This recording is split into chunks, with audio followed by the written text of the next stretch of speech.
আসসালামু আলাইকুম। আশা করি সবাই ভালো আছেন। আহ, গতকাল আমি ফাইন্যান্সিয়াল মার্কেট নিয়ে একটি ইন্ট্রোডাকশন দিয়েছিলাম। তো আজকে আমি ফিনান্সিয়াল মার্কেটের দুটি মেজর প্লেয়ার, ব্যাংক এবং এনবিএফআই, এই দুইটা নিয়ে একটু ডিসকাশন করতে যাচ্ছি। তো আমরা অনেকেই ব্যাংক ব্যাংক সম্পর্কে মোটামুটি আমাদের একটা আইডিয়া আছে, অ্যান্ড এনবিএফআই টা অনেকে আমরা জানি, আবার অনেকের মাঝে একটা কোশ্চেন থাকে আসলে ব্যাংক কি আবার এনবিএফআই কি। ব্যাংকেও যা কাজ করে এনবিএফআই কিন্তু সেম কাজই করে। যেমন ব্যাংক ধরেন আপনার ডিপোজিট কালেক্ট করে, সেই টাকা সে আবার লোন প্রোভাইড করে। সেম ভাবে এনবিএফআই কিন্তু একই কাজ করে। সে ডিপোজিট কালেক্ট করতেছে, আম, যে- আম, যাদের কাছে অতিরিক্ত টাকা আছে আমাদের সোসাইটিতে। হ্যাঁ, এটাকে বলা হয় হচ্ছে আপনার সারপ্লাস ইউনিট, যাদের কাছে বেশি টাকা থাকে সেখান থেকে টাকা কালেক্ট করে as a deposit say deficit unit, যাদের টাকার প্রয়োজন, সেটা বিজনেসও হতে পারে, বিজনেস প্রতিষ্ঠানও হতে পারে, আবার পার্সনও হতে পারে, ইন্ডিভিজুয়াল, তাদেরকে লোন হিসেবে টাকাটা প্রোভাইড করতেছে। তাহলে ব্যাংক এবং এনবিএফআই দুইটাই ডিপোজিট কালেক্ট করতেছে, লোন দিতেছে। তাহলে আলাদা কেন হলো? একটার নাম হলো ব্যাংক আর একটার নাম হলো নন ব্যাংক ফিনান্সিয়াল ইনস্টিটিউশনস। আলাদা হওয়ার কারণটা কি? হ্যাঁ, তো ইন্টারেস্টিং না ব্যাপারটা? আসলে এইটা বোঝার আগে আমরা যদি দেখি, আমরা যদি কোনো একটা সুপার শপে যাই, কোনো একটা মার্কেটে যাই, সেখানে গিয়ে যদি দেখি আমরা দুটো পাশাপাশি কাপড়ের দোকান, হ্যাঁ, একটাতে ধরেন সেল করতেছে টি শার্ট, জিন্স প্যান্ট, আবার পাশেরটাতে সেল করতেছে আপনার শাড়ি বা উইমেন কালেকশন। তাহলে দুইটাই কিন্তু কাপড়ের দোকান, কিন্তু তারা সেলস করতেছে আলাদা আলাদা প্রোডাক্ট। হ্যাঁ, আলাদা আলাদা প্রোডাক্ট নিয়ে কাজ করতেছে, তাদের পারপাস কিন্তু ভিন্ন। আপনি যে দোকানে শাড়ি সেল করতেছে সেখানে গিয়ে কিন্তু আপনি জিন্স প্যান্ট পাবেন না। হ্যাঁ, ঠিক সেম ভাবে ফিনান্সিয়াল ইনস্টিটিউশন গুলাও কিন্তু আলাদা আলাদা পারপাস নিয়ে কাজ করে। হ্যাঁ, আমি কিন্তু চারটা অর্গানের কথা গতকাল বলেছি: bank, NBFI, share market and micro credit. তো আজকে দুইটার মধ্যে আমি পার্থক্যটা বুঝাচ্ছি। তাহলে এই যে পারপাস, হ্যাঁ, এই পারপাসের কারণে কিন্তু দুইটার নাম ভিন্ন, দুইটার কিন্তু কাজও ভিন্ন। এখন আমি দুই একটা পার্থক্যের কথা বলবো যেগুলো দৃশ্যমান, আপনারা সহজে বুঝতে পারবেন।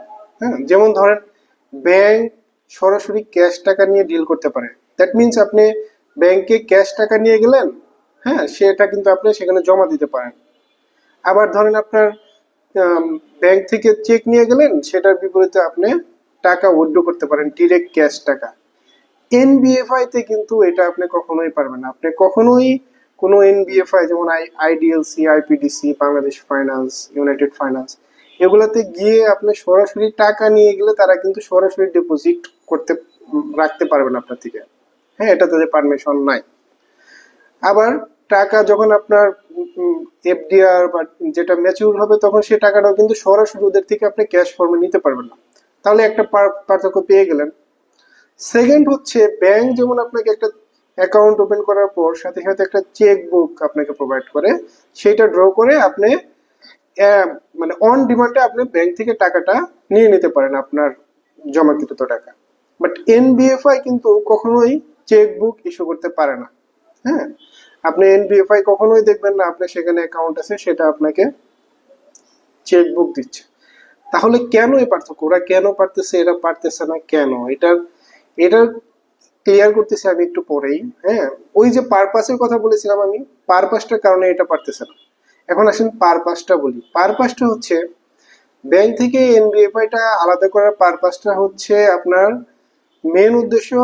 এনবিএফআই হচ্ছে আপনার লং টার্ম সোর্স থেকে ডিপোজিট কালেক্ট করে লং টার্ম লোনে হিসাবে সেগুলো প্রোভাইড করবে। হ্যাঁ, ডেফিসিট ইউনিটের কাছে সে সেগুলা মানে আপনার প্রোভাইড করে লোন হিসাবে সেগুলা দিয়ে দিবে। এখন লং টার্ম কেন দিবে? ধরেন আপনার একটা একটা কান্ট্রিতে ইন্ডাস্ট্রিয়াল ডেভেলপমেন্ট, ধরেন আপনার আপনার বড় একটা অর্গানাইজেশন, হ্যাঁ, সে চাচ্ছে যে একটা ইন্ডাস্ট্রি করবে,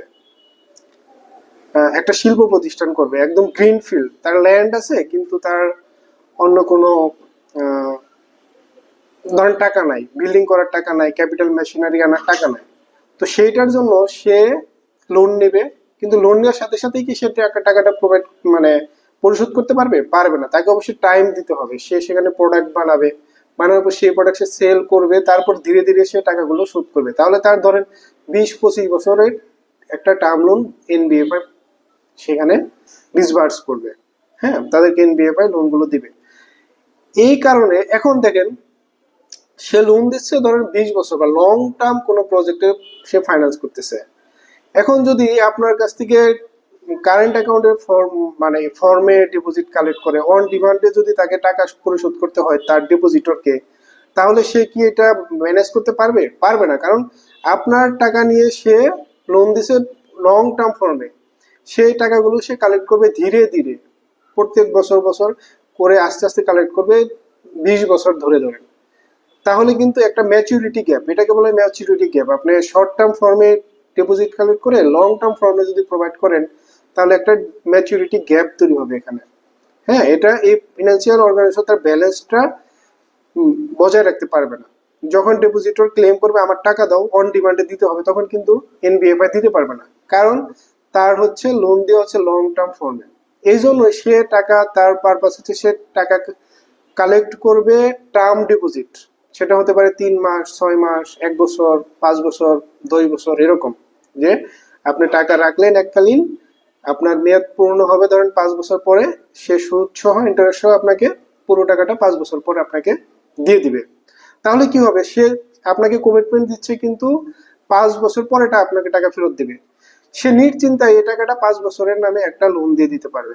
এখন এরকম যদি হয়তো আপনাকে টাকাটা কারেন্ট অ্যাকাউন্ট ফর্মে নিল, কাঁচা ডিপোজিট যেটা আমরা বলি, যে আপনাকে এনি টাইম সে তাকে দিতে হবে, তাহলে কিন্তু সে এই 5 বছরের নামে লোনটা প্রোভাইড করতে পারতো না।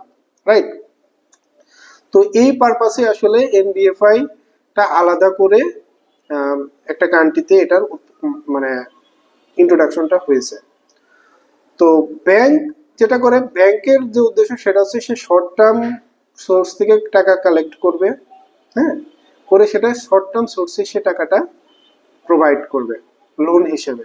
ধরেন একটা বিজনেস কারেন্ট সিসি লোন নেবে, সে এখন তার ডে টু ডে এক্সপেন্ডিচার, যে বিজনেসটার এক্সাম্পল দিলাম সেটা ধরেন ফর্ম হয়ে গেছে, এখন তার ইনভেন্টরি দরকার, তার ডে টু এক্সপেন্ডিচার যেগুলো আছে ডে টু ডে, ধরেন আপনার স্যালারি দিতে হবে এমপ্লয়ীদের, সেগুলো সে যখন দরকার হলো নিল, 1 সপ্তাহ পরে আবার সে টাকাটা ফেরত দিয়ে দিল। এই যে শর্ট টার্ম লোন দিচ্ছে ব্যাংক, একদম মানে বেরিয়ে সে ধরেন যে এখন নিল ডিপোজিটটা, হ্যাঁ, সে যেরকম কমিটমেন্টে ডিপোজিট নিচ্ছে লোনও দিচ্ছে ওরকম কমিটমেন্টে।